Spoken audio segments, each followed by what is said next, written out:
my ass. I'm just gonna say. So thank you so much for coming back to my channel. And if you are new here, my name is Abby. Just recently, I did a poll with some of my tarot reader communities, and I wanted to know the 10 worst questions that they're ever asked. I have my own. I collected theirs, and now I'm going to share with you some of the worst questions to ask a tarot reader. Like, if you can do it, don't do it. Don't ask these questions. But for fun, I'm going to give the tea and share these questions with you. I deal with a lot of customers and a lot of clients, and I love my job. I love what I get to do. I love being able to share my skill set, my talent with clients and answer questions and give insight and give assistance and help. But sometimes we deal with customers and clients that they just want an answer. Sometimes we can do that. Sometimes it's like, honey, there's still some tools here. We do our best. Usually anybody that I speak to, we do our best, right?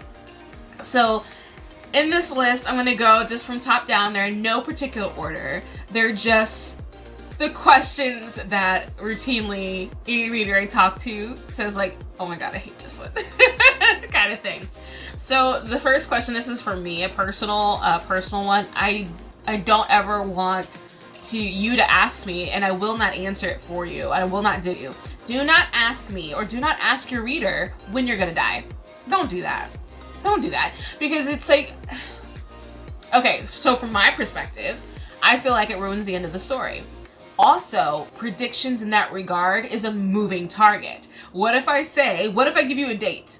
I can do dates when it comes to certain things. Why not be able to do a date when it comes to your death? Okay, so I pull that date. What happens if you conduct your life in such a way with the thought that you're going to pass at that certain date and you don't? Why? Because now you know better. Well, does that mean that I was wrong? Or does that mean that you have free will and choice? So I'm just saying, like, let's not even go there. Let's not go there. Let's not prove me that far wrong. Like, let's not do that. Another question that a lot of readers tend to get tired of is the where is my soulmate question.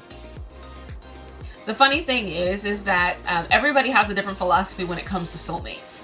And 9 times out of 10, when I get that question of where is my soulmate, it comes from someone who is in a space of keen awareness that they do not have a mate. Not just a soulmate, but no mate, period.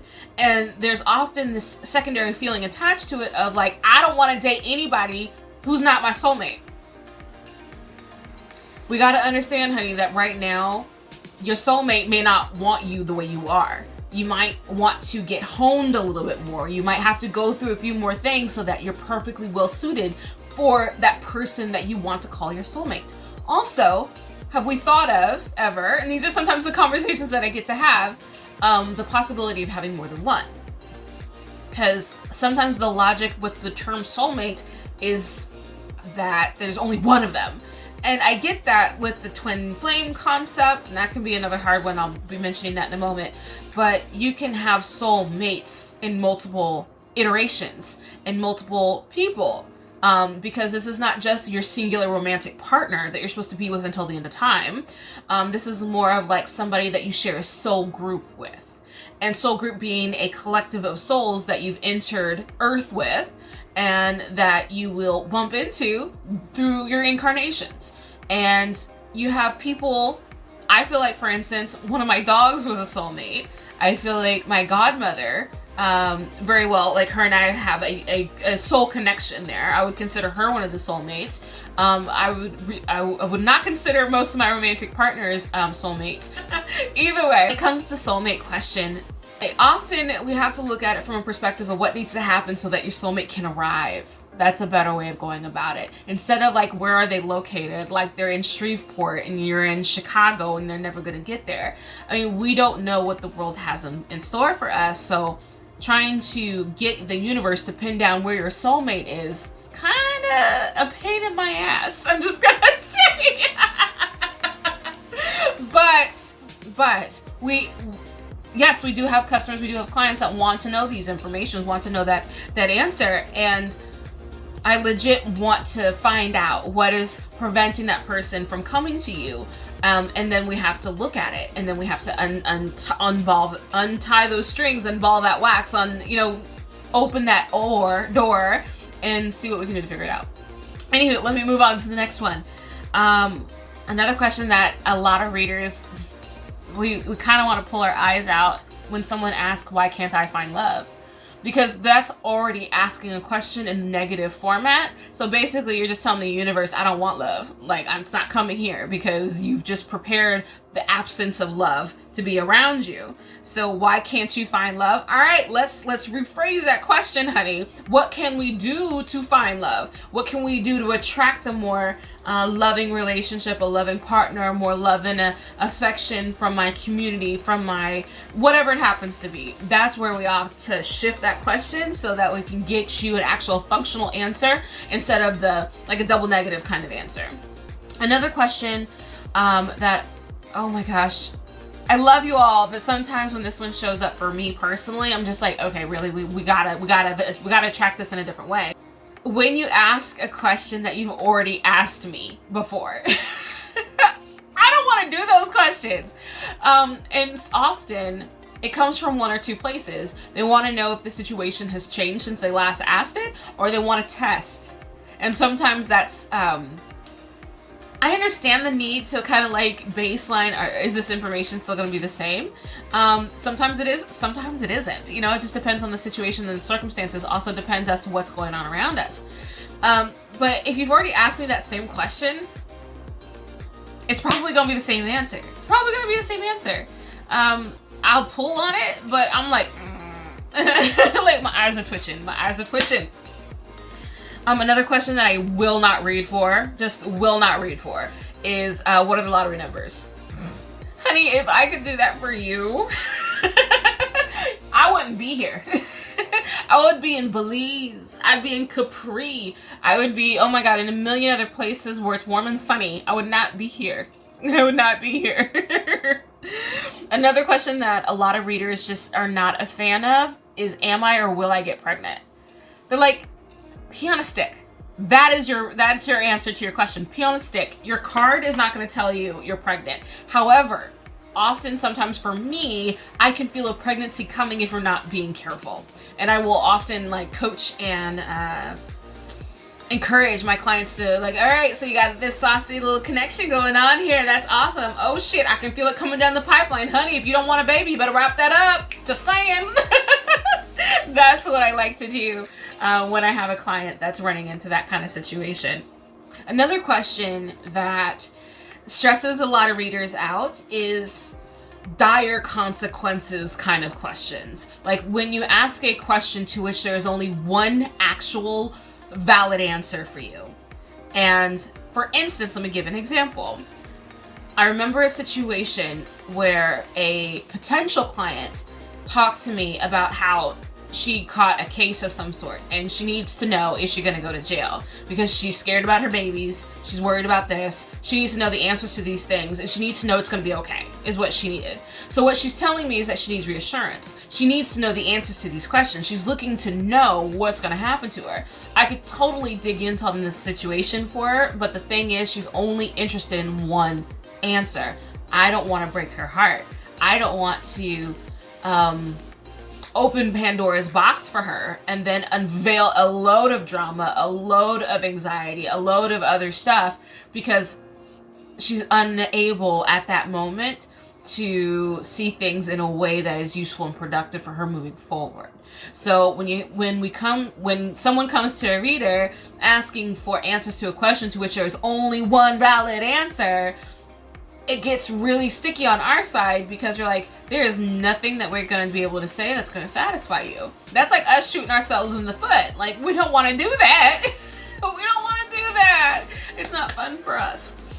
Another question that a lot of readers get a little over is, what do they think of me? Okay. Their opinion of you does not matter. I still want to see. That's what I do.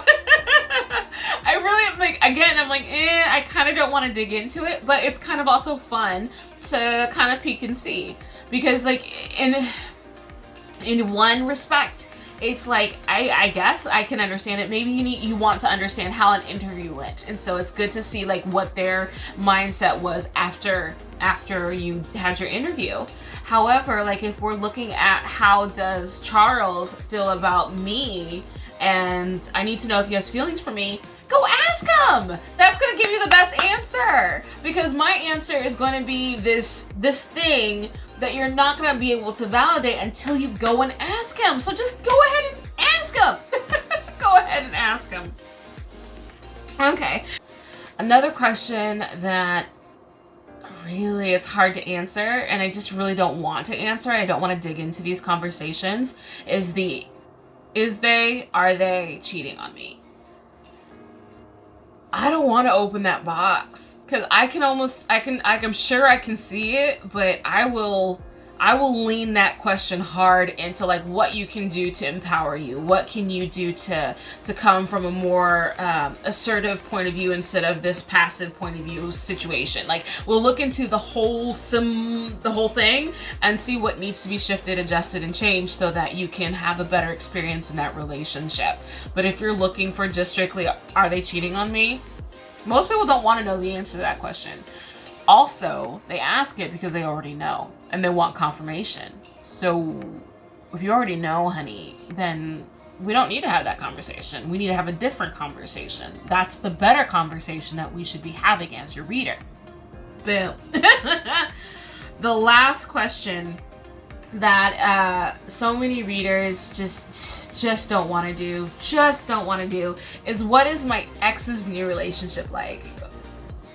I'm not a fan of digging into anything that is self-inflicted harm, because what if I tell you that this ex that you're pining after, that you're still hoping and wanting to see if there's a method for y'all two to get back together, what if I tell you they're completely content and they're happy, they're secure, but the relationship has duration and time? Instead of me diving into that and breaking your heart, I'd much rather dig into how can we get you to progress and move forward? How can we get you to heal? How can we get you to get out of these unpredictable behaviors that got you in the situation to begin with? That is where I'd rather sit with you as your reader, as a session provider. But it's not always that way. So long story short, some wisdom. If I could give you a little bit of wisdom as to what questions not to ask a reader. One is going to be any question that you do not want to know the answer to. Do not ask for like one hard, firm, this only has one valid answer, no other answer is acceptable kind of questions. And then shift your questions from a more empowered perspective. And then you'll have the best sessions ever from any tarot reader that you run into. Says Abby. Alrighty, if you have any questions or any comments on any of the questions that I threw down, totally leave them in the comments for me. I love to have a dialogue. So if you agree, great. If you disagree, let me know. I want to engage with that. I want to understand your point of view and your perspective on maybe why you would approach that question, or why maybe you wouldn't enjoy that kind of situation. Let me know. I'm enjoying it. Take care.